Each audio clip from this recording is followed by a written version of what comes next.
Hi, everyone. Welcome back to Politics Under the Microscope. My name is Ellie, and I am a second-year graduate student studying cancer at Rockefeller University here in New York City, and I am joined by my lovely co-hosts.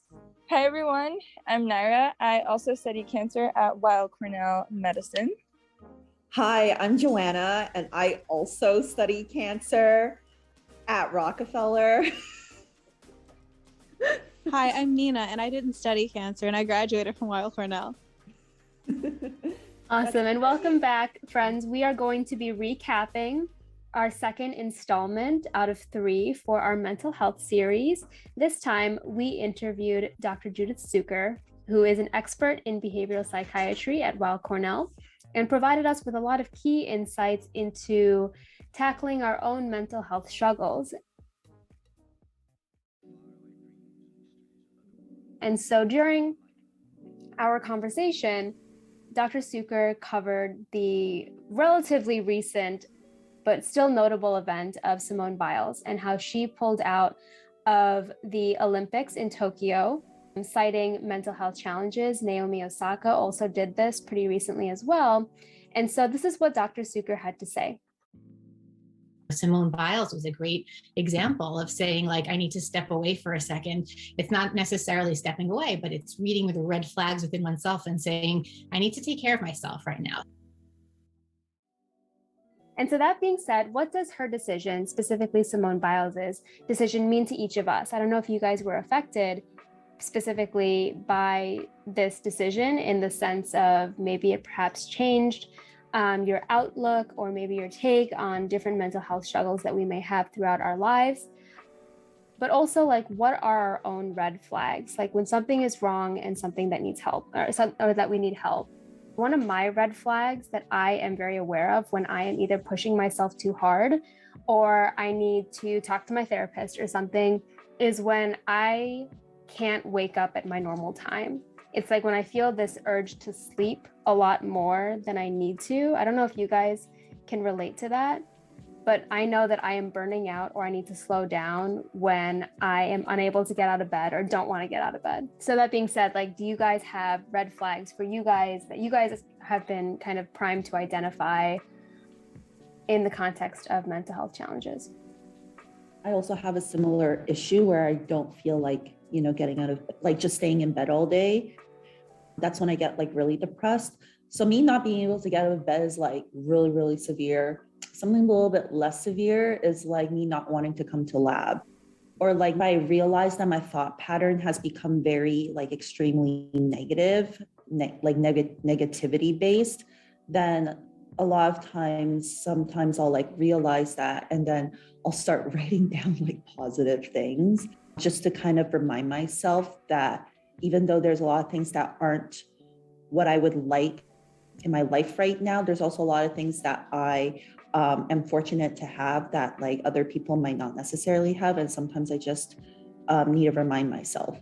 I guess that's not a red flag. Well, that is a red flag, but that's how I like rectify my red flag, if that makes sense. No, but like negative thought processes is very indicative of something going on. Nina, Naira, did you guys have anything you wanted to add? I think like my red flag, and it's not even like a red flag, like it feels like I am a bull running in like Pamplona during like the running of the bulls. It's like if I have a lot of stuff going on, I'll know like how busy I am or how stressful it is based on sort of not updating it in my planner. And I know that that might sound really ridiculous, but like for me, that's kind of how I keep track of everything. That's sort of like how I've managed like podcast stuff and then like school or working on other stuff. And I'll know sort of like if I'm taking on too much at a time, if it's like, are you finished reading for this piece of policy? Like I'll know like if I write in those updates and if I have it done and it's checked off and like I have all of that together.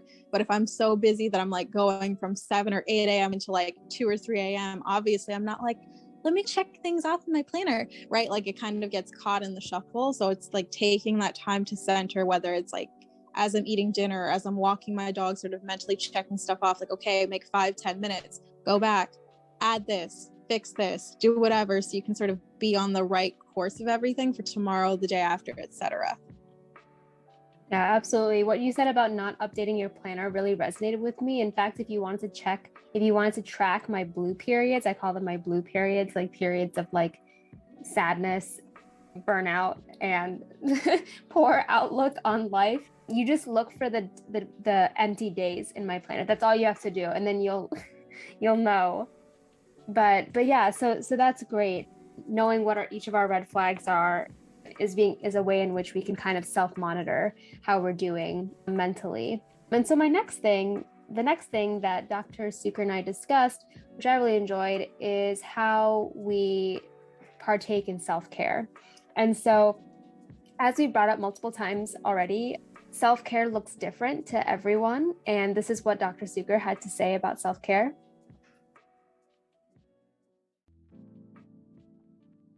And I sort of think of, we have this sort of cup of resources, and when we're stressed and we're working hard, we drain that cup, and we need to have those times and those activities that we do that restore that cup of resources for us. And so in an ideal world, it's it's larger blocks of time. So it means taking vacation sometimes, right? And I think, as a culture, we're moving towards this, but it's not just okay. It should be a respected and laudable thing to say, I'm taking this time off and I'm not going to be that reachable. That's important for all of us. Even for scientists who experiment, you have to work around the timing on it, but it's really important to step away because we can't restore ourselves without it. So it's the larger blocks of time. It's the taking an evening to go to a play or something like that, right? So it's the leaving work so that you can go to the gym. And then it is those small amounts of blocks of times too. And here's where the 15 minutes does speak to me, is that I don't think that should be the totality of it. But, there has been research that's shown that, they looked at people in an office who took a break to do meditation or mindfulness for like 15 minutes, and they found that they were more efficient and more productive afterwards. So, somehow, in some ways we sort of feel like I have to work, and any minute that I step away from my work is a waste of time.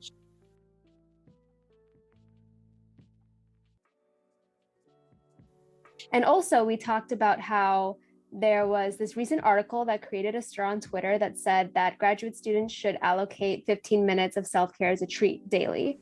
And so given that I fervently disagree with that statement, but my question for each of you guys is, what does self-care look like to you? When we think about what is a reasonable amount of self-care, or what are some self-care activities, what comes to mind for you guys?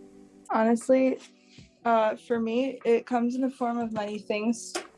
But I think the main thing is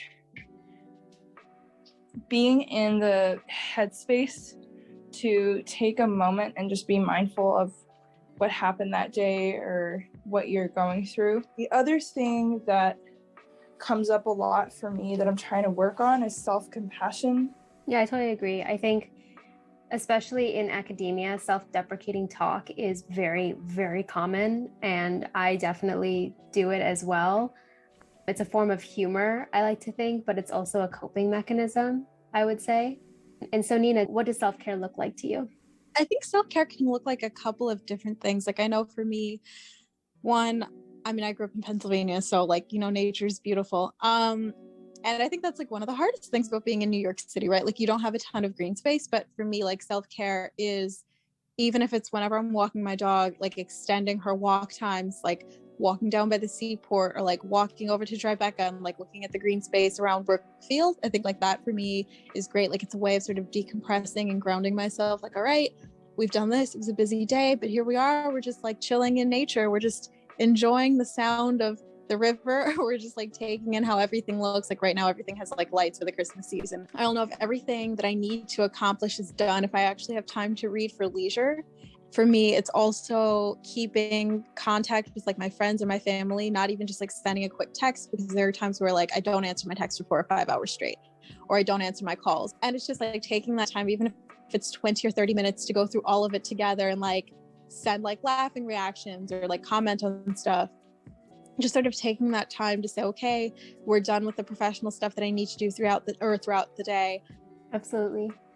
What self-care looks like to me is, for example, I took a mental health day today, but I think my main go-tos for self-care is, first of all, yoga, second, bubble tea, third, buying more skincare items from Sephora, and treating myself to retail therapy. Those are my main self-care go-tos.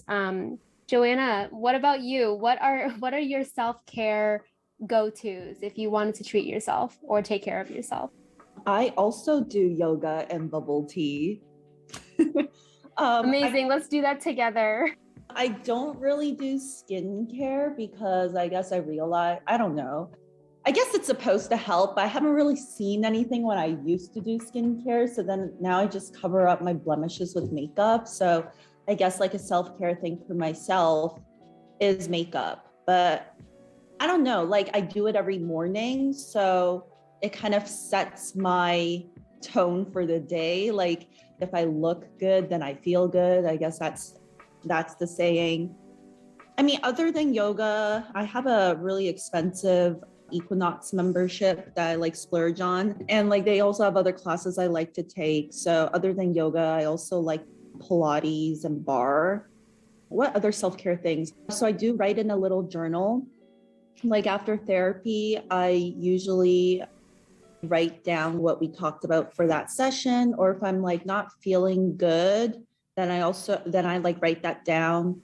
And sometimes if I am feeling like really good, I'll still write that down so that when I'm not feeling good, I can look back on when I did write something good. That is a great segue into the next thing I wanted to ask, which is therapy. And Dr. Cukor is a therapist. And so she had these important tidbits to say about therapy.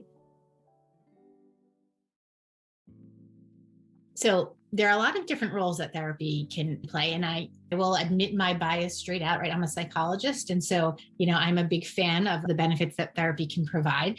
I think for each person, there's a different bar when the right time is for therapy. So I liken it to taking care of a car, right? So some people will take care of their oil change within the right amount of miles every time.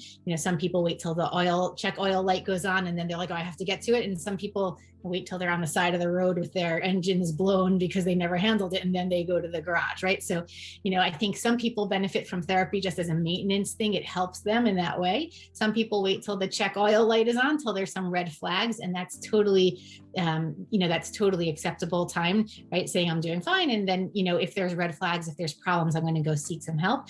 And some people wait until that crisis is happening and they're sitting on the side of the road, and absolutely then you should seek some help. But certainly, and what that looks like is when it's affecting really your work, your happiness, and it's no longer that you're going through a challenging time, you're going through a negative time. And then for sure, you want to reach out for psychiatric services. So I'll highlight maybe a couple of things that therapy can do for you. The first is, we talked before about those negative thought patterns that we often fall into, right? And sometimes we lose sight of things. We're not so objective, right? So therapy can be that objective voice in helping you to evaluate, right? It helps you to gain perspective. You have somebody outside of yourself and somebody outside of your peer group and family group, so that you can be very open and honest, not worrying about not only they're judging you, but also about how your pain is impacting them. You don't have to take any of that into consideration. This is somebody just entirely objective. And they can help to point out those thought patterns that are not helpful and help you see other perspectives. Therapy can also help you be more productive. It can help you with sort of behavioral strategies, help, suggest for you ways that can help you be more productive. It can help you with encouragement, with grounding. And then, I'll just add in here, we know that people sometimes go to therapy for relationship counseling or for advice on how to, deal with certain relationships. Grad students are dealing with some very major relationships, including with their PI, right? And sometimes, having a person on the outside who can help you take apart that relationship. How do you communicate well in that relationship? How do you deal with different expectations? All of those kinds of things, right? Sometimes that outside person can be really helpful for that. So there's a whole bunch of ways that therapy can be helpful. And so if you guys feel comfortable sharing, obviously don't worry about it if not, but what are your thoughts and experiences with therapy, especially because it's becoming, I think, more common, especially for people our age, and our generation has a mental health crisis. I mean, there's a pandemic going on, of course. And so what are your guys' thoughts, experiences with therapy, and what would you say to graduate students that are thinking about participating in therapy or seeking a therapist? So I've been doing therapy for like 2.5 years. So it really started mostly because I was worried about like moving to grad school and moving to a new city and like starting like a whole new life. And so I started therapy initially, I think because of that. But I feel like therapy is great because your needs kind of like change over time as you get better at dealing with certain things that you weren't able to deal with previously. So I think therapy has helped me become, I guess, like stronger, because I think I used to get really overwhelmed and really anxious with so many things happening in my life. And therapy has helped me to cope with, even though there's like so many things going on in my life, like how to compartmentalize it in a way that it doesn't like overwhelm me or like stress me out constantly. To add on to that, if you're considering therapy, just do it. I think like my personal experience with this is that it's absolutely transformative. I don't think I would have learned as much about myself if I hadn't gone for it. Talking to someone about the way you think and perceive situations, especially those that are stressful to you, is really eye-opening, and it helps you handle those situations differently. And if you find that you're not handling those situations as well as you should or think you should, even after talking through it with someone, they're there to support you and help you figure out what you could do differently. The beauty of it is that it's a very like logical and scientific approach to a problem of any kind. So whether that's, getting anxious or stressed out by things that don't seem to stress other people out around you. And basically the counselor helps you figure out like, okay, well, why is this happening? And then how could we begin to train your mind to see it differently? But yeah, definitely go for it. I think it's super objective. Like in my opinion, you're getting an objective, non-judgmental. Of course, like therapists may judge, but like they're not really supposed to do that. And I don't feel judged at all during therapy. I've seen 2 therapists so far, and I've never felt judged about sharing things. And so it's kind of like I get the advice of a medical professional, right, about things that are bothering me or whatever. And I actually get like good advice because, they have the training to do that. And so my advice to graduate students now is to find out what mental health resources your institution provides. At Rockefeller, we have a psychiatrist on retainer that serves Rockefeller students. Just find out what your mental health resources are at your institutions, because therapists are really expensive, especially in New York City. I think the one that I would like to go to next is imposter syndrome. And so just for our audience, imposter syndrome is feeling like you don't belong in a space, that you don't have the credibility or the merits to belong. And so in academia, a lot of times, right, it's like all of the people that are here were like top of their class or really, really smart, or were always like the big fish in their ponds. Well, now you put all the big fishes in a single pond. And that's how I feel like it is. And so this is what Dr. Cukor said about maintaining or managing your imposter syndrome as a graduate student. And one statistic that I saw was that over 70% of people report that they've felt imposter syndrome at some point in their life, right? So if you haven't felt imposter syndrome, it's more rare, right? So this is something that people feel, right, that they don't measure up. And this is exactly what we were talking about before. Those are the skewed thoughts of anxiety and insecurity, right? That's your anxiety bully being like, I don't know, these people seem really smart. And I think it's really important to realize, first of all, again, this is a common thing, but I think it's important to step back and remind yourself that you are likely underestimating your own abilities, right? That's where the skewed thinking comes in. You are not giving yourself credit, and you're likely overestimating the ability of everybody else, right? And if we look at the 70% number, right, if you're feeling that way, a whole lot of other people are looking at you and thinking, oh my God, I'm not as smart as that person. Oh my God, I don't measure up to that person, right? So, this doesn't come from any basis in objective thought and reality. It comes from our insecurities, and we need to remind ourselves that and use our self-talk. And so, if you're in grad school, it means that someone has looked hard at what you've done to this point and said, we are investing in you. You have what it takes. And just bring that willingness to work and that enthusiasm to the table, and you have nothing left to prove. And you don't have to work so hard to prove it to yourself. And so that being said, how do you guys cope with imposter syndrome if you guys have dealt with it before? It's really funny. Someone asked me today, like as a way to challenge, my self-perception in a positive way. And they were like, how did you know that you were qualified enough to do a PhD? And my cynical response was, I didn't. Nobody does.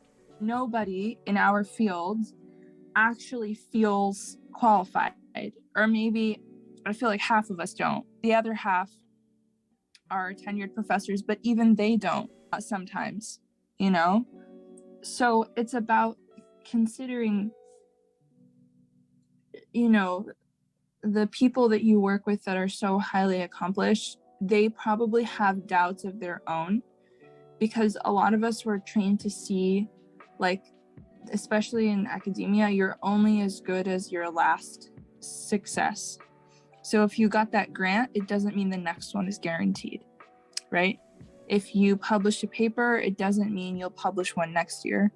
And these are all very true reality. Like, this is reality, but we need to train ourselves to think in a way that doesn't let this reality define our self-worth, because a lot of us do. We let it take over completely, and it's like, I'm only a good scientist, or I'm only a scientist that deserves to do this work if I get, every grant I apply for and, publish every paper I submit, which is never going to happen.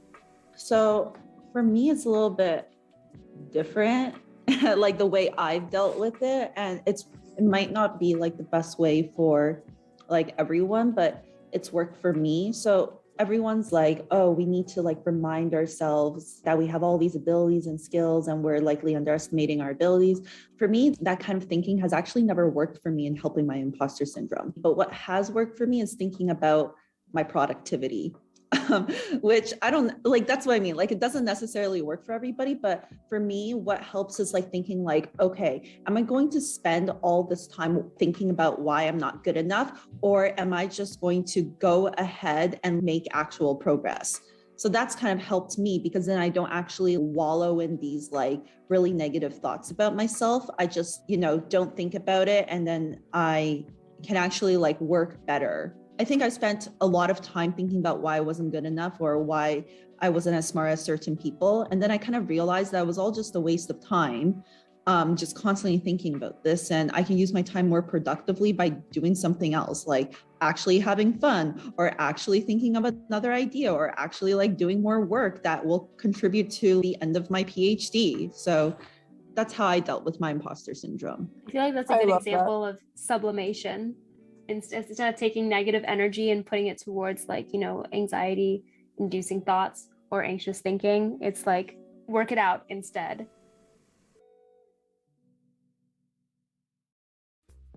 On that note, that's a wrap on our recap with our interview with Dr. Judith Cukor. Feel free to check out the full episode if you would like everything that she has said during our very engaging and thought-provoking discussion.